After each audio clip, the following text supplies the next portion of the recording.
शिव और पार्वती जी की दूसरी संतान गणेश जी। कल्प भेद से गणेश जी के जन्म की कई कथाएं पुराणों में आती हैं। कल्प भेद से टाइम चेंज होने के कारण ये जो हम अभी शिव पुराण सुन रहे हैं और इसमें जो गणेश जी के जन्म की कथा सुनेंगे, ये श्वेत कल्प की कथा है। पार्वती जी विवाह होकर जब आई तो उनके साथ दहेज में दो सखियां आई थी, जया और विजया। ये दो सखियां साथ में आई थी, ध्यान रखती थी। तो जया और विजया ने विचार किया कि यहां कैलाश में कोई सिस्टम ही नहीं है, जो देखो वही चला आता है, बाबा जी बाबा जी बाबा जी करके। अब वो तो भोलेनाथ का दरबार था, कभी भूत आ जाते हैं, कभी पिशाच आ जाते हैं, कभी गण आ जाते हैं। अरे कोई मर्यादा है कि नहीं है? पार्वती जी के महल में नियम कायदा होना चाहिए और ठीक बात भी है। स्त्री के कक्ष में प्रवेश करने के पहले अनुमति लेना ही चाहिए, ये मर्यादा है। लेकिन वो तो कहते हैं हम क्यों पूछे, जिसको देखो वो पूरा महल नापता था, कोई भी गण आ जाता अंदर तक चला जाता। उनको रोको तो कहते हैं पार्वती जी हमारी माँ है, हमको माँ से मिलने रोकते हैं। अब जया विजया बड़ी परेशान हो गई, अरे भाई माँ है पर स्त्री है, कुछ तो मर्यादा पालो। कोई सुनता ही नहीं, सब शंकर जी की आड़ लेते। तो जया विजया ने एक दिन विचार करके पार्वती जी से बोला, माता जी कोई तो सिस्टम बनाओ आप, कोई तो नियम हो, हर कोई चला आता है। अच्छा तो फिर पार्वती जी ने क्या करें? बोले अपन भी अपना कोई गण बाहर बैठा हो जो कम से कम आने जाने वालों को प्रवेश न दे, मर्यादा रखे, कुछ समझाए उनको। तो पार्वती जी ने अपनी देह के मेल से एक छोटे से पुरुष का निर्माण किया और उसको अपना पुत्र बनाया और उससे कहा कि देख मैं तुझे शक्ति भी देती हूँ, तुझ में प्राण भी फूंक रही हूँ, अब तेरा एक ही काम है, बाहर बैठ जाना द्वार पे और किसी को भी मेरी अनुमति बिना प्रवेश मत देना। जया विजया प्रसन्न हो गई, अब बैठा दिया उनको, हाथ में एक लकड़ी भी दे दी, भाई द्वारपाल है तो लकड़ी तो जरूरी है, तो लकड़ी लेके खड़ा कर दिया। अब आए शिवजी और जैसे ही शिवजी महल में प्रवेश करने तो बालक ने लकड़ी अड़ा दी। शिवजी ने कहा अपन कौन? बोले अपन गण। शिवजी ने कहा किसके गण? बोले पार्वती जी के गण। बोले तुम कौन? बोले पार्वती जी का बेटा हूं मैं। शंकर जी का दिमाग घूम गया कि पार्वती का बेटा और हमें पता ही नहीं। तो उन्होंने कहा तू उनका बेटा? हाँ। बोले मेरी माँ है। अच्छा। शिवजी विचार करने लगे। शिवजी ने कहा मुझे अंदर जाने दो, गणेश जी ने रोक लिया और जैसे ही लाठी उठाई शिवजी ने कहा ये तो बच्चा है, एक हाथ लगा देगा अभी, अपनी प्रतिष्ठा का मामला है, ये नया समस्या आई। तो शिवजी चले गए और लौट के शिवजी ने अपने गणों को भेजा कि देखो मैं झगड़ूंगा तो ठीक नहीं, पर तुम जाओ जरा उसको समझाओ कौन खड़ा है वहां द्वार पे। शिवजी के कहने पे गण पहुंच गए और जैसे ही गण पहुंचे और गण ने कहा हम शिव जी के गण, बोले हम पार्वती के गण, और युद्ध शुरू हो गया। ऐसा कहते हैं ऐसा भयंकर युद्ध हुआ कि शिव जी के गणों की अकेले गणेश जी ने ऐसी पिटाई की कि कुटे पीटे शिव गण शिव जी के पास आए। बोले वो बालक तो नहीं संभलता महाराज। अब तो बड़ी चिंता हुई। इधर पार्वती जी ने महल में सुना कि बाहर क्या शोर हो रहा है, तो जया विजया ने बताया वाणी विवाद चल रहा है। पहले शिव जी आए, इसने आने नहीं दिया, उनसे बहस हुई, बाद में गण भेज दिए, उनसे तो थोड़ी ठंड भी गई। तो पार्वती जी को चिंता हुई। उन्होंने कहा शिव गण शक्तिशाली हैं और ये बालक मेरा ही कहना मान रहा है, मेरे ही निर्देश का पालन कर रहा है। उन्होंने कहा अपन भी इसको तैयार करो। तो एक छोटी सी छड़ी दी थी, उसकी जगह लट्ठ दे दिया, पगड़ी पहना दी और बढ़िया लंगोट कस के एक ऐसी धोती पहना के बोले अब तू तैयार हो जाओ, डरना मत, खड़े रहे। अब तो भगवान गणेश खड़े हो गए द्वार पे। जो आए उससे वो बोलते मैं गण हूं, मैं रक्षक हूं, मैं उनका पुत्र हूं, नहीं जाने दूंगा। शिव जी के गणों ने कहा महाराज उससे लड़ना तो बहुत मुश्किल है, क्योंकि हम इधर से पकड़ते हैं वो उछल के उधर चला जाता, हम उधर से पकड़ते हैं इधर चला जाता। कबड्डी का खेल उसके बाद ही शुरू हुआ, कोई नहीं पकड़ पाया गणेश जी को। तब शिव जी ने कहा ये तो बड़ी लज्जा का विषय हो गया, जाओ युद्ध करो। अब तक तो छोटी मोटी बात, मैं आज्ञा देता हूं। शिव गणों को शिव जी ने युद्ध की आज्ञा दी। नंदी ने और भृंगी ने गणेश जी का एक एक चरण खींचा, गणेश जी ने चरण छुड़वाया, इधर जाएं तो गणेश जी उधर जाएं, और युद्ध आरंभ हो गया। लेकिन पराजित नहीं होता वो बालक। शिव जी को फिक्र हो गई कि मेरे ही कैलाश पे युद्ध हो रहा है, हम विजय नहीं प्राप्त करें। तो शिव जी ने याद किया किनको, विष्णु जी और ब्रह्मा जी को। उन्होंने कहा जरा मेरे घर में समस्या आ गई, आओगे क्या थोड़ा सा निपटाने। अच्छा, अपने घर में समस्या होती तो कभी कभी दूसरों को बुलाते हैं। तो विष्णु जी और ब्रह्मा जी आए, उन्होंने पूछा बोलो शिव जी क्या समस्या आई। बोले समस्या ये आई कि वो एक बालक द्वार पे खड़ा अंदर नहीं जाने देता, और अंदर जाने का प्रयास करो तो लड़ाई करता है। तो विष्णु जी ने पूछा वो तो ठीक है, बालक है कौन, क्या परिचय देता है। बोले कहता है पार्वती का बेटा।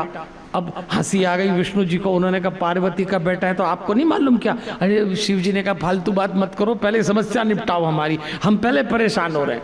कैसे निपटेगी समस्या, मेरे ही घर में पैदा हो गई। ब्रह्मा जी और विष्णु जी ने आपस में विचार किया और उन्होंने कहा बालक है। अच्छा, ब्रह्मा जी तो विद्वान हैं, तो उन्होंने कहा देखो बालक से युद्ध मत करो, मैं जाता हूं, मैं बालक को समझाता हूं, क्योंकि कभी कभी बच्चों को समझाने से भी काम निपट जाता है। बड़ी बड़ी दाढ़ी लेके ब्रह्मा जी उस बालक के पास गए। उन्होंने कहा बालक, तब तक तो गण, इनको लग रहा था जो आ रहा है लड़ नहीं आ रहा है तो कोई बेश बदल के शिव गण तो नहीं आए। तो गणेश जी उछले और सीधे गोदी में लटक गए ब्रह्मा जी के। ब्रह्मा जी जब तक देखें तब तक तो गणेश जी ने ब्रह्मा जी की दाढ़ी पकड़ ली और दाढ़ी पकड़ के लटक गए। गणेश जी जब दाढ़ी पकड़ के लटके तो ब्रह्मा जी को लगा अगर थोड़ी देर ये ऐसे ही लटका तो मेरी गई दाढ़ी, तकलीफ अलग हो गई। ब्रह्मा जी विचार करने लगे। ब्रह्मा जी कथा सुना रहे नारद को। उन्होंने कहा नारद वो मेरी दाढ़ी पे लटक गया। शिव पुराण में लिखा है क्रोधम कृत्वा संभेतम ममश्मम शुणवात किरत। वो महाबली गणेश क्रोध करके मेरी दाढ़ी नोचने लगे। ब्रह्मा जी भी धक्का दे के लौट के आए, सारे शिवगण हार गए। पार्वती जी को लगा बात आगे बढ़ गई है, विष्णु जी और ब्रह्मा जी भी आ गए। तो उन्होंने दो शक्तियों का निर्माण किया और उन शक्तियों से कहा तुम गणेश की मदद करोगी, आसपास खड़े हो जाओ। युद्ध देखने के लिए आकाश भर गया, पृथ्वी कांपने लगी, पर्वत चकनाचूर होने लगे, तारा गण व्याकुल हो गए। ऐसे युद्ध की तैयारी। अब आप देखो, एक तरफ पिता का शक्ति खड़ी, एक तरफ माँ की शक्ति खड़ी। माँ ने गणेश को तैयार किया, पिताजी गणों को तैयार कर रहे हैं और आमने सामने हो गई। यही जीवन का सत्य है। एक संतान के भीतर उसकी माँ की भी शक्ति होती है और उसके पिता की भी शक्ति होती है। और अगर बेटा अपनी माँ और पिता की शक्ति का समुचित उपयोग कर ले, यदि बेटी अपनी माँ की शक्ति और पिता की शक्ति का ठीक उपयोग कर ले, तो फिर उसको संसार में कोई पराजित नहीं कर सकता। ये शक्ति कई रूप में है। आज इस शक्ति का क्या रूप है? आज इस शक्ति के दो ही रूप हैं, दुआ और आशीर्वाद। जिन संतानों ने समय रहते अपने माता पिता की दुआ और अपने माता पिता का आशीर्वाद जीवन में उतार लिया, फिर उनके लिए सफलता आसान है। भाई आज आपकी माँ कोई पार्वती जी की तरह शक्ति तो नहीं बना पाएगी, लेकिन आशीर्वाद तो दे सकती। इस समय हमारे लिए सबसे बड़ी शक्ति, सबसे बड़ा आशीर्वाद ये है। और हर संतान को ये समझना चाहिए कि उसके शरीर के दो भाग हैं। मैंने अर्धनारीश्वर के समय भी कहा था, जैसे शरीर के दो भाग हैं ऐसे हमारे मस्तिष्क के भी दो भाग होते हैं। हर अंग के दो भाग हैं, हमारे मस्तिष्क के भी दो भाग हैं। और ये दो भाग कहाँ मिलते हैं? दायां और बायां, यहाँ आज्ञा चक्र पे आके मिलता है। आज्ञा चक्र पे, इस आज्ञा चक्र पे हमारे दोनों भाग आके मिलते हैं देवियों और सज्जनों। इसलिए आप जीवन में कभी आपको ऐसा लगे तो आप प्रयोग करके देखना। हमारा बायां भाग और दायां भाग आज्ञा चक्र पे मिलता है और ये दोनों अलग अलग इंस्ट्रक्शन देते हैं। एक भाग कहता है ये करो, दूसरा कहता है ना करो। अगर आपको कभी ऐसा लगे तो अपनी आज्ञा चक्र पे, आज्ञा चक्र कहाँ होता है? दोनों बाहों के बीच में माताएं बहनें जहाँ बिंदी लगाती हैं उसके थोड़ा सा नीचे होता है। आप भीतर से आज्ञा चक्र पे देखना और जिस माँ ने आपको जन्म दिया हो उसकी आकृति लाना। जिन पिता की आप संतान हैं उनको भी देखना। मैं तो बच्चों से कहता हूँ जीवन में कभी बहुत परेशान हो जाओ, कन्फ्यूजन हो जाए, तो बच्चों को एक काम करना चाहिए, भीतर ही भीतर अपनी आज्ञा चक्र पे माता पिता की आकृति, विशेष रूप से माँ की आकृति, आप 5 मिनट में शांत हो जाएंगे। इस पे विज्ञान रिसर्च कर रहा है कि कोई कैसे शांत हो जाता है, क्योंकि दोनों मस्तिष्क का हिस्सा यहाँ मिलता है। और अगर आप यहाँ ठीक से देखें तो आपके दोनों मस्तिष्क संतुलित हो जाते हैं। इसलिए आपने देखा होगा जब हम लेफ्ट हैंड चलाते हैं तो हमारा राइट ब्रेन का पोर्शन इफेक्ट होता है, जब हम सीधा हाथ चलाते हैं तो उल्टा मस्तिष्क का हमारा जो भाग होता है वो प्रभावित होता है। इसलिए आप जब चलें और आपको कोई चिंतन करना हो तो दोनों हाथ पीछे बांध लें अगर, और फिर चलते हुए सोचें तो आपका मस्तिष्क बैलेंस हो जाएगा। ये नियम है। जब आप पूजा करने बैठे तो दोनों हाथों को रोक लें तो दोनों मस्तिष्क रुकेंगे। आज्ञा चक्र पे देखें, 2 शक्तियां दे दी माँ ने बेटे को और कहा अब कर मुकाबला। तब नारद जी ने शिव जी से कहा कि शिव जी आप ही को कुछ करना पड़ेगा। शिव जी ने विष्णु जी से पूछा ये बालक नियंत्रण में नहीं आ रहा, तो विष्णु जी और शिव जी दोनों मिलकर उससे लड़ने पहुंचे। अब आप युद्ध देखना। पार्वती जी ने शक्ति प्रदान की और विष्णु जी पराजित हो गए गणेश जी से। तब विष्णु जी ने शिव जी से कहा छलनेवत हंतव्यो नान्यथा हन्नते पुनः। ये बालक ऐसे तो नहीं पराजित होगा, इस बालक को कौशल से ही मारा जा सकता है, ऐसे सेना से तो नहीं मरेगा। तो फिर क्या करा? तो विष्णु जी ने कहा शिव जी मैं आपको एक तरीका बताता हूं। मैं इस बालक को एक क्षण के लिए मोहित करूंगा, एक क्षण के लिए, और उसी क्षण आप प्रहार कर देना। छलम बिना न वधो अयम ताम सोयम दुरासद। बिना कौशल के, बिना छल के ये नहीं मरेगा। शिव जी ने कहा ठीक है। बस विष्णु जी ने जैसे ही अपनी मोह माया फैलाई तो वो जो 2 शक्तियां पार्वती जी ने पैदा की थी रक्षा के लिए, वो दोनों उसमें लय हो गई। लेकिन वो अपनी शक्ति गणेश जी को दे गई। गणेश जी ने अपने हाथ के प्रहार से शिव जी का धनुष गिरा दिया। विष्णु जी नीचे गिर पड़े, लेकिन तुरंत विष्णु जी ने कहा एक क्षण के लिए मैं इस बालक को प्रभावित करूंगा, आप प्रहार कर देना शिव जी। और विष्णु जी ने एक क्षण के लिए मोहित किया, एक क्षण का भाग था वो, और उठाया त्रिशूल शिव जी ने और मस्तक पे मारा तो उस बालक का मस्तक काट दिया। और जब मस्तक कटा तो उस गिरते मस्तक से एक आवाज हुई मां। जैसे उसने मां कहा पार्वती जी ने सुना। और देवियों और सज्जनों, शस्त्र कोई भी हो, किसी का पर भी जाके लगे, लेकिन उसका अंतिम प्रहार किसी माँ की छाती पे ही होता है। मरने वाला कोई हो, छाती माँ की होती। माँ सुना, पार्वती जी रोने लगी। किम करोमि क्वच गच्छामि हाहा दुख मपागतम।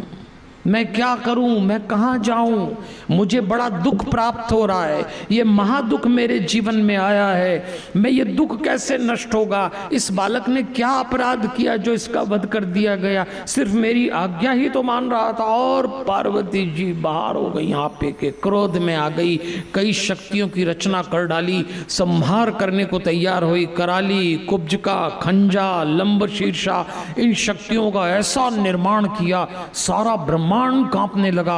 अब लोगों को लगा संसार नहीं बचेगा। देवता घबरा गए, विष्णु जी चिंतित हो गए, ब्रह्मा जी सोचने लगे इनको कैसे नियंत्रित करें। तब सबने नारद जी से कहा नारद जी अब पार्वती किसी के बस में नहीं है। शिव जी से कहा आप जाओ। शिव जी ने कहा मैं तो नहीं जाता, पहले ही इतना झंझट हो गई है, कौन जाएगा पार्वती जी के पास। तब सबने कहा नारद जी आप जाओ, क्योंकि आप इनके गुरु हैं। गुरु को देख के ये थोड़ा नियंत्रित हो जाएंगी और जैसे ही नारद जी गए, रोती हुई पार्वती जी ने कहा, आप बताइए मेरे पुत्र का क्या दोष था। नारद जी कहते हैं, देवी शांत हो जा, शांत हो जा, मेरी बात सुनो। अब ये बताओ, जो हो गया सो हो गया, क्या चाहती हो। अपने गुरु का मान रखने के लिए कहती, यदि मेरा पुत्र जीवित हो जाए और आप सब उसको प्रथम पूज्य होने का आशीर्वाद दें तो मैं ये संहार नहीं करूंगी, नहीं तो एक माँ की मांग मान लो, नहीं तो माँ का प्रताप देखो। नारद जी ने कहा, ऐसा ही होगा देवी, ऐसा ही होगा। शिव जी ने आदेश दिया कि पहले वो काम करें जिससे सबका मंगल हो, उत्तर दिशा में जाएं और जो भी पहला मिले उसका सिर लाकर जोड़ दिया जाए। एक दांत वाला हाथी मिला, मंत्र से अभिमंत्रित किया, देवताओं ने शरीर पर जल छिड़का और जैसे ही मस्तक को जोड़ा, बालक उठ बैठा और हमारे गणेश जी महाराज ने अपना अवतार लिया। गजमुख, रक्तवर्ण, प्रसन्न वदन, सुंदर आकृति। शिव पुराण में गणेश जी के पहले परिचय में लिखा, प्रसन्न वदनाश्ची सुप्रभतो ललिता कृति।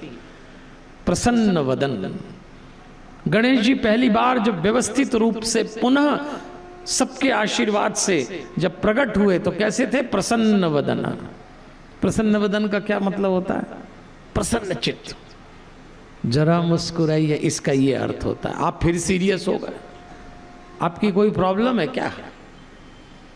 गणेश जी ने एक बात सिखाई, इसीलिए गणेश जी को शुभ का देवता कहते हैं। इसलिए गणेश जी बुद्धि के नहीं, गणेश जी विवेक के देवता हैं। विवेक जागृत किया है। आज हमारे जीवन में गणेश जी आने का मतलब क्या है, गणेश जी आने का मतलब हमारा विवेक जाग जाए। देखो, बुद्धिमान होने से काम नहीं चलेगा, विवेकशील होने से। अगर आपके पास विवेक नहीं और बुद्धि है तो बुद्धि आपसे गलत काम करा जाएगी, लेकिन विवेक है तो यही बुद्धि आपको ऊंचाई देगी। गणेश जी विवेक के देवता हैं। हमारी कथा में गणेश जी प्रकट हुए, प्रसन्न वदनाश्चति, प्रसन्न वदन, मुस्कुराते हुए खड़े हुए। और हमसे भी कहते हैं, अरे भाई भक्त को कभी उदास नहीं होना चाहिए।